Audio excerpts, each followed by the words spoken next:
দ্বিতীয় নাম্বার এপিসোডের শুরুতে আমরা দেখি আমাদের হিরো এবং বাকিরা আহত হয়ে পড়ে আছে এবং যারা দৌড়দৌড়ি করছিল ওই মুহূর্তে ওই মূর্তিগুলো তাদের মেরে ফেলেছে। তখন আমরা দেখি সেই আঘাতে ক্যাপ্টেন জুসনের একটি হাত পুরো আলাদা হয়ে গিয়েছে এবং আমাদের হিরো ক্যাপ্টেন জুসনের আঘাত পাওয়া অংশ ব্যান্ডেজ করতেছিল। তখন ক্যাপ্টেন জুসন আমাদের হিরো সানজিহুকে বলে, আমরা কেন এই অবস্থায় পড়েছি জানো? কারণ আমরা সেই ফলকে থাকা নিয়মগুলো মানিনি বলে। আসলে সেই ফলকে লেখা ছিল এইখানে যে বড় মূর্তিটি আছে তাকে সম্মান দিতে, কারণ সে একটা দেবতা, মানে এখানকার দেবতা। তখন ক্যাপ্টেন বলতেছিল যে আমরা মূর্তিগুলোকে কখনোই মারতে পারবো না এবং তারই মধ্যে একজন হান্টার যার শক্তি ছিল স্পিডের, মানে অনেক জোরে দৌড়াতে পারতো, সে এই জায়গায় স্কেপ করতে লেগে পড়ে। কিন্তু তারই মাঝে মূর্তিগুলো সেই হান্টারের দুই পা তার বডি থেকে আলাদা করে দেয়, যা অনেক ব্রুটাল ছিল। তখনই আমাদের হিরো ক্যাপ্টেনকে জিজ্ঞাসা করে যে সেই ফলকের প্রথম নিয়মটি কী ছিল। তখন ক্যাপ্টেন তাকে বলে যে প্রথম নিয়মটি ছিল এই দেবতাদের সম্মান করতে। তখন আমাদের হিরো সকলকে সেই মনস্টারের সামনে ঝুঁকতে বলে। তখন আমরা দেখি মনস্টার একটু ক্রিপি হাসি দিয়েছে এবং ঠিক এরই পরে মনস্টারটি উঠে দাঁড়ায় এবং হান্টারদের দিকে আসতে শুরু করে।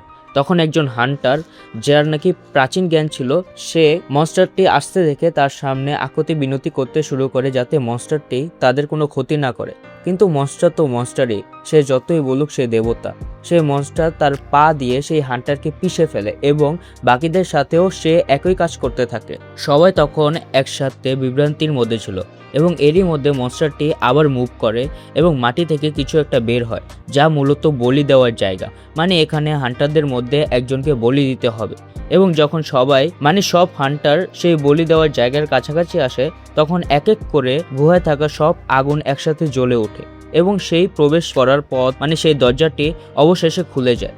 কিন্তু আশেপাশে থাকা সব মূর্তিগুলো তাদের কাছে আসতে শুরু করে। এখন শুধু সেখানে মূর্তিগুলো এবং সানজিহু বাদে আর কেউ নেই, আর মনস্টারগুলো সানজিহুর একেবারে কাছে চলে আসে এবং সবগুলো মনস্টার একসাথে মিলে তার উপর আক্রমণ করে।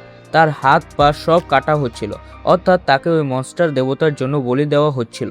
আমাদের সানজিহু তখন ব্যথায় কাতরাচ্ছিল যখন সেখানে থাকা একটি মূর্তি জিনহুকে একেবারে মেরে ফেলতে নিচ্ছিল। তখন জিনহুর চোখের সামনে একটি স্ক্রিন তৈরি হয়, মানে একটি ডিসপ্লে টাইপ আসে। সেখানে কোনো একটি এগ্রিমেন্ট লেখা ছিল এবং নিচে ইয়েস অর নো লেখা ছিল। জিনহু তখন ইয়েস সিলেক্ট করে এবং এখানেই এই পার্ট শেষ হয়ে যায়।